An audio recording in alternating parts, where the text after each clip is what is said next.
So we touched down in Las Vegas, the second leg of the training camp. I'm feeling energized, I'm feeling refreshed. So yeah, come inside, have a look what's going on. Tough training, tough lifestyle, rough and tough. But listen, how else would I want it? I love it. Feet, don't look for nothing, that's good. Don't look for nothing. Now step around him, upper body. Keep a rhythm now, keep a rhythm. Don't wait on him. Now you're waiting on him, mate. How do you feel? Good. Just be a bit sharper, mate. You're waiting on him again. You're letting him attack you and then you're trying to get away too late. Do you know what I'm saying? So what am I bringing differently? I won't say a new mindset, but definitely like a new perspective. But ultimately, everything new has to lead to a win. So yeah, that's what I'm focused on right now, just winning. With training camp, it's grueling, like there's no doubt about that. But you just need to have a clear mind and be optimistic and run towards challenges every day.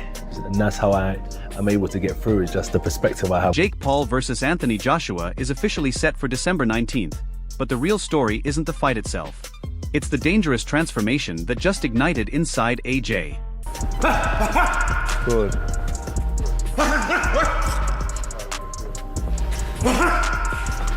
Good. Nice composure, good. I'm here for a purpose, so that's the reason why I'm in Dallas. It's basically up early in the morning, ice bath, train, come back, eat, sleep, repeat. The same as it is in London to a degree, minus the 1% distractions. And in a game of sports where it's based on margins, 1% make a big... The instant the date went public, Joshua entered complete focus mode, approaching this preparation like a mission, not just a paycheck. He's already training, analyzing, drilling, appearing sharper, stronger, and more concentrated than he has been at any moment since his Ruiz redemption campaign. So being out here in the States, I can really see a change in Josh. Like, his mindset is one thing that, you know, being out here, it's like so tunnel vision. It's like every single day is geared towards something in camp. So everyone back home will be like, oh, so what did you do on Thursday? You had the day off? And it's like, it's a day off, but it's a day off to get ready for the day on. So there we have it.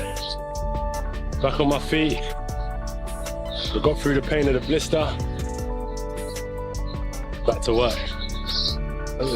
No smiles, no laughter, no relaxed fight mentality. This is a locked-in, laser-focused AJ determined to remind the world exactly who he is. He's refining fundamentals, tightening his jab, perfecting timing, and working with a level of dedication you only witness when a champion feels every eye watching him. You can sense he isn't underestimating Jake for even a moment. He's preparing as if Paul were a legitimate heavyweight contender. Because for AJ, the concern isn't Jake's power, it's the spotlight. I want to test myself. I've been through a lot, and I want to see what I have left to give. When I say what I have left to give, I am not resting on what I have, I am building on what I have. And I want to see how far I can take myself. I know what it takes, I know what this game's about, and I'm going to push myself beyond the limits where I've been before, hence why I found myself in Dallas, because I'm trying to find an environment that can stimulate me, motivate me, and push me onto higher heights. And Joshua is committed to controlling every aspect of it. December 19th now feels less like entertainment and more like a focused mission from a man who refuses to stumble again. While AJ is training like someone who just remembered he once ruled the heavyweight division, we transition directly to Ben Davidson's perspective, and Ben views this matchup like someone told him a minnow is facing a shark. Think of, I guess, this sort of crazy fight that's been potentially proposed. What you just said is crazy, isn't it? Yeah. Is that? Yeah, like, in what realm does JakePaul have, like, I think he's very dangerous, isn't it, really? Like, in what realm does JakePaul have a... Dangerous in the sense of for the health of Jake, would you say? Yeah. Yeah, like, this is a sport that we love, and I think we need to protect that. The man nearly froze, paused momentarily, and said, "What universe are we even living in?" And honestly, he's not mistaken. You, me, everyone knows AJ has been locked in at the gym. Sharpening up, drilling that punch, operating with that intense, determined energy that only emerges when a fighter has something to prove. Meanwhile, Ben's here concerned about safety measures, essentially saying, look, Jake's courageous, but stepping in with Joshua? That's not bravery. That's a medical risk. In front of JakePaul, would you, and he asked your advice, would you be advising him not to take this fight? Yeah, obviously. Yeah. Obviously, yeah. Of course. And, you know, he's one of the most dangerous guys in the world to go step in a ring with. Like, you saw that with Ngannou, who was a seasoned, you know, one of the most durable men on the planet in one of the toughest sports in combat sports in the UFC. And yeah, so, but I don't know, I'll stay out of all that stuff. So. And the amusing part? He compares it to that famous rob the bank quote, but twists it like, sure, but Floyd wasn't trying to send someone into another dimension. Ben's anxious. AJ's preparing like he's attempting to break records. And Jake Paul? He's walking into a situation where one mistake disconnects your consciousness. It's insane, it's surreal, and it's one of those moments where even the most composed people in boxing look around like, wait, are we actually doing this? Like that damaged the integrity of the sport, would you say? For AJ being a world-level contender, like, you're not going to say no at him for... It's not my position to decide that, but I don't really know. I just... do you know the saying, like, I think Floyd done it against McGregor, saying about robbing the bank, do you know what I mean? Like, it's one of them. Yeah. But at the same time, like, it's different with Floyd. He's not like someone like AJ that could take somebody's head off. Do you know what I mean? And as we shift from Ben Davidson looking like he just watched someone volunteer to run into a hurricane, we arrive directly before Nakisa Bidarian, a man who discusses Jake Paul as if he's revealing the first chapter of a superhero origin story. And honestly, you have to admire the confidence, because Nakisa is presenting this matchup with the composure of someone ordering coffee. Meanwhile, you and I are sitting here thinking, wait, that's Anthony Joshua. But Nakisa's explaining it like Jake woke up, stretched, and decided, yeah, I'll face a former unified heavyweight champion. Why not? How dangerous is this for Paul? This is a more dangerous fight than Gervonta Tank Davis, but it's a more winnable fight than Gervonta Tank Davis. Gervonta was small, fast, super skilled. Joshua is big, heavy puncher, but not as evasive. So I think if Jake has the right game plan, he has a pretty good shot of winning. And the craziest thing? He's completely genuine. We're talking Netflix's worldwide platform, Judgment Day promotion, 125 million viewer attention. Yet Nakisa delivers it like he's giving a business update. It's the type of confidence that makes you double-check your screen because you think you missed something crucial. Then he breaks down the danger like it's just another talking point. And you have to admire the poker face. He essentially claims Joshua hits harder but moves slower than Tank Davis, which is like saying, relax. He's not quicker. He just punches like a freight train accelerating downhill. I'd say it's much less of a mismatch than AJ's 9th or 10th fight against guys who've been knocked out 20 to 25 times. Given AJ's pedigree, Jake is built for this. Jake is built for the big moments. So do I think it's dangerous for Jake Paul? Absolutely. Do I think it's also dangerous for Anthony Joshua? 100%. I mean, we're just watching some of these punches being thrown now. Can he take something like that, Jake Paul? Hey, Alexander Usyk took it. And he discusses Jake's training background like the guy has been grinding inside an intensive program. Constant camp in Puerto Rico, heavyweight conditioning, alternating between cruiserweight and heavyweight like he's changing clothes. And Nakisa genuinely believes Jake can stun the world. Not manufactured hype, genuine belief, the kind that makes you think he already ordered the celebration decorations. And honestly, I admire the confidence, because whether you think Jake Paul is brave, reckless, or averse to quiet evenings, Nakisa is promoting this matchup like we're witnessing the next chapter of boxing pandemonium. And I won't lie, you, me, all of us, we're absolutely watching. Look at the experience that Jake has gained in the 5 years he's been in the sport. To be in your 12th or 13th fight in front of 80,000 people at AT&T Stadium in front of 125 million viewers, that's not experience you can gain normally. So he's going to go into that event very calm and very composed. And I fully believe that he does 100% think he's going to beat Anthony Joshua. And jumping directly from Nakisa Bidarian's yes, Jake Paul can absolutely stand before Anthony Joshua and survive energy, we land right with Simon Jordan.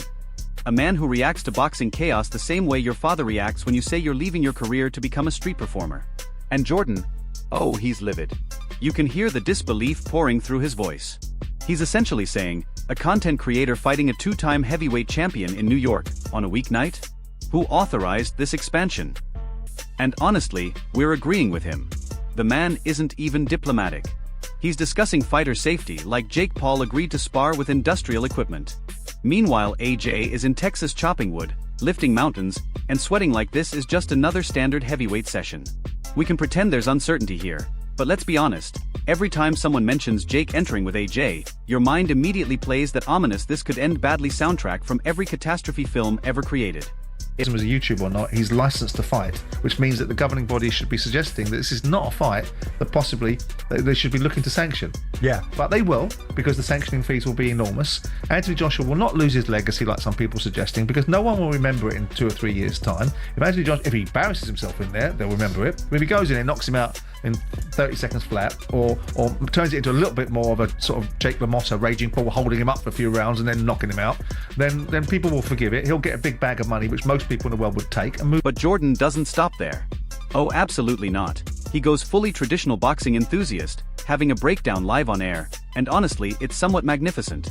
He paints the scenario like AJ is about to defy cartoon physics, Jake flying out of the ring like he accidentally pressed eject fighter instead of compete.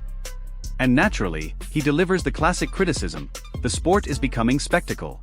Jake is riding his content empire directly into peril, and AJ might collect a massive payday just for appearing with his gloves laced properly.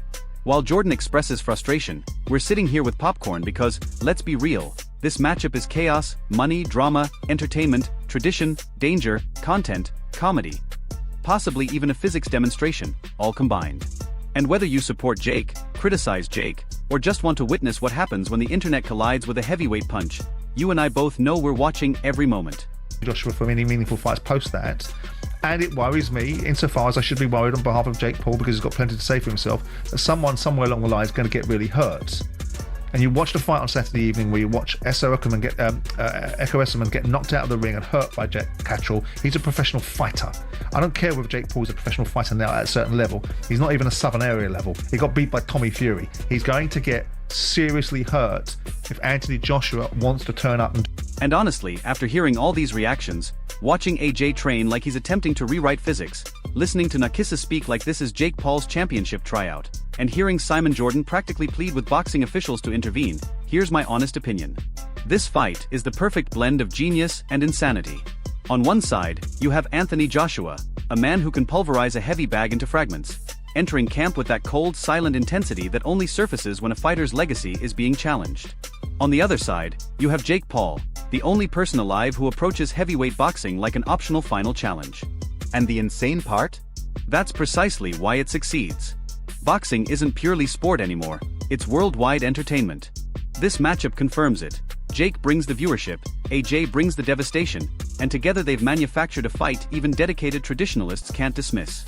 And while we joke about it, laugh at it and analyze it, you can sense the anticipation building. Because if AJ arrives sharp, focused, and explosive, this might become a demonstration of what authentic heavyweight power truly represents. Anthony Joshua wants to turn up and just make it look like an exhibition. I don't know what that helps Anthony Joshua do besides get a big paycheck. If that's all he needs and that's all he wants, given the fact that he's been demolished by Daniel Dubois in his most recent fight, I thought Anthony was built of sterner stuff than that. But many people just want to see Joshua back in a ring, Simon. But they want to see him fight again. Well, they want to. No, they don't. They want to see him fight a legitimate fighter. They want to see if Anthony Joshua is now done. They want to see if Anthony Joshua being destroyed by Daniel Dubois is the end of the golden boy journey that apparently rebooted British boxing. But if Jake survives, competes, or even lands something significant, boxing might need to rewrite its entire narrative. One thing is certain, December 19th isn't merely a fight, it's a spectacle. And all of us, whether we acknowledge it or not, are captivated. Now it's your turn. Share your thoughts in the comments and let's transform this into a complete discussion. Is this fight brilliant, absurd, dangerous, historic, or all of the above? You decide. And don't forget to like, share, and subscribe.